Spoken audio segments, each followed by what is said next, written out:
Yo, what is up guys, welcome back to the channel, and in this quick and short video I'm going to be showing you how you can make a stage channel on Discord. Okay, so the first thing to remember about stage channels is that you need to have a community server in order to make a stage channel. This is a normal server that I'm in right now, and if I go ahead and go to the text channels and I hit this plus icon on the right hand side, it's not going to give me the option to create a stage channel. So you need to create community first.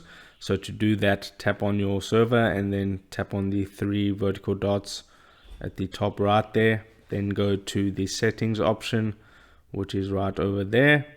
And then you just want to scroll down, and then you see here it says enable community. If you tap on enable community, you just need to tap on the get started button, and then you'll have a community server. So I'll go out of here and then I'll just go into a server that has community enabled, and then I'll tap the three dots right over there, and you can see if I go to settings, yes, this is a community server. So I can go back.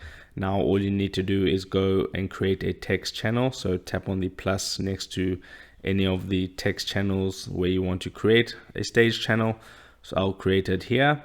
So I'll tap the plus, and you can see right at the bottom it says stage channel, and you can see all those different options, announcement channel and things.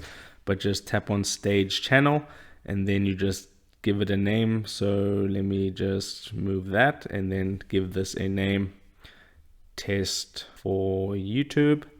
And then I'll just hit the tick mark at the top right hand corner. And now what you need to do is you need to add a stage moderator. So I'll just select a user to be able to do that, and then tap the tick mark at the top right again. And now I should have a stage channel if I can find it. There you go. You can see it right over there.